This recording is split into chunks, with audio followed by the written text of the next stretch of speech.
So we're on the way to go see 31 by Rob Zombie. This film just came out here on Halloween. It's currently Halloween now, but I know it's been out for about a month on demand, actually, on iTunes and Google and everything. In all other countries, I'm sure not all of them, but it's not here in Australia. So I literally have to put a VPN to pay to watch this movie, which makes no fucking sense. But I'm gonna go to the cinema now and watch it anyway. I've heard good and bad things about this film, although I don't know what necessarily is bad or what necessarily is good. Dean doesn't really know what it's about, but I'm gonna kind of explain it. Sorry, spoiler alert. Not that this is a spoiler. It's about a bunch of carnival workers who get kidnapped and taken to a hell-like compound, and they have to survive, I think, until midnight with some killer clowns on the loose. And yeah, I don't know. I mean, it has his wife in it. Yeah, Sherry Moon Zombie, I assume. And yeah, I'm really excited. I'll tell you why. Because I actually really liked Lords of Salem, and no one likes that film. It's actually one of my favorite ones by Rob Zombie. And I think it's probably for different reasons. Lots of people like the vulgarness and the gore and the violence.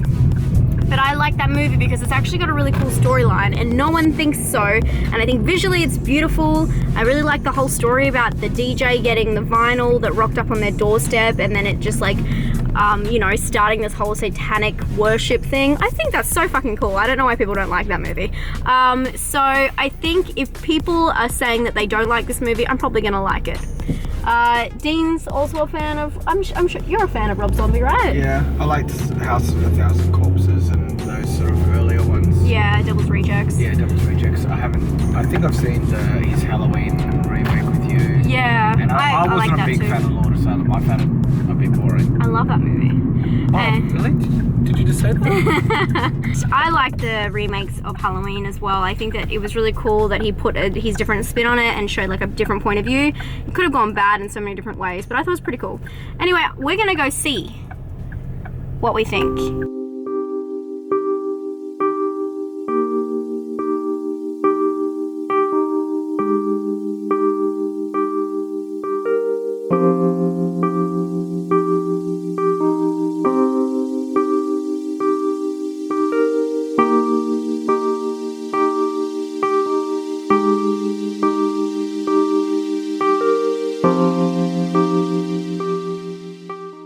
Hi guys, we just finished watching 31.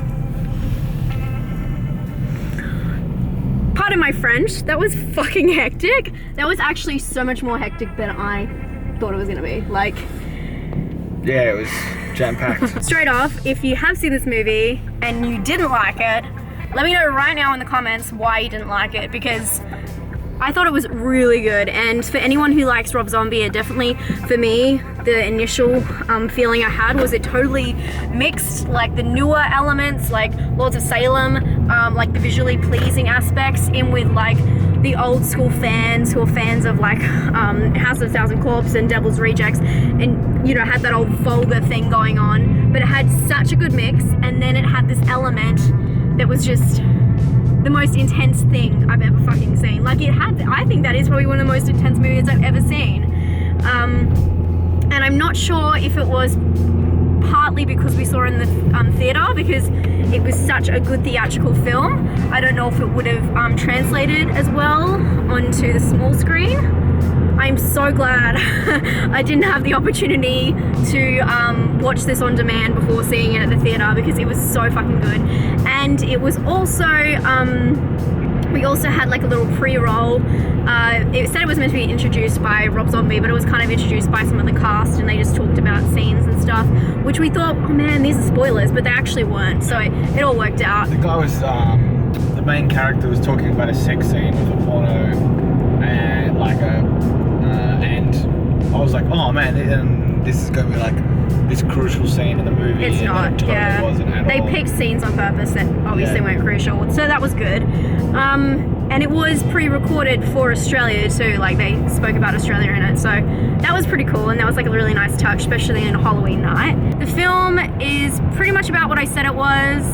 It is a game. It's not until midnight. It's for 12 hours. They are locked in with, and I don't want to say clowns because they weren't really. I mean, they were just Contracted killers. Yeah. But the main aspects that I really took away from it was the blocking in the scenes were it was amazing. The way everything was spaced out in such a, I don't know, it just gave such a feeling of being cramped but also being lost in this humongous space. It was really clever the way it was set out. The theatrics, especially the sets, were just amazing. And all the characters, even though they weren't, I mean, they're Rob Zombie characters, they're never likable. They're always like filth and white trash. But you find yourself really getting into it and really hectic about it. And I was, I have to say, the whole movie, my jaw was stuck open because there's such gory, intense, violent scenes. And I don't know if it was more not gory, but the sound effects were so fucking loud and it was so hectic. There's nowhere to look away. It's just, it was intense. It was intense. I think I've seen gorier movies. But what would you think is a gorier movie than that? I can't think off the top of my head, but I've been more grossed out by stuff like than what that was. I think you're right. The sound effects were really good. I know. I just think it was a really well-rounded movie. Like it was really intense. It had a good storyline. The acting was really good. It's very well casted. I think that's the best one I've seen his wife in. I thought she played it really well. Yeah, I really like her. Lots of people have a problem with her, but I really like her. And yeah, I thought it was cool because it brought a lot of new aspects, but as I said before, it also had the old classic parts. The tones in it were very like the cool tones with the blood mixed in, so it's all very Rob Zombie. And I was really impressed that he could take his really stylized directing approach and bring something new to it that I don't think I've seen in a movie like this before. I thought it was really good. I thought it was really good, really intense, really gripping. I was sitting there thinking, I don't care what time this finishes. I could watch this all night. It was really fucking good. I'm gonna give this one an 8. I thought it was so good. I know that it's not the popular opinion, but I really fucking liked this, and Dean really liked it, and our other friend we went with, Zach, he liked it, and I don't know, it could be just a difference that I'm not getting, but it was really good. Yep. I would, considering that I don't like horror movies, I'm gonna give it a bonus score. I would say it's 9. Wow. Well, actually, I need to do my proper scores. I'm so used to 31 Days of Horror, I'm not doing my proper scores. I'm gonna give it 8 for personal score, a 8 for scare, and a 6 for originality. If you guys like violent films, if you like gory films, if you like visually appealing films, then definitely check this one out, and if it's in a cinema near you, try and catch it there. I'll see you guys next time. Stay spooky. Bye. You gonna say bye? Bye.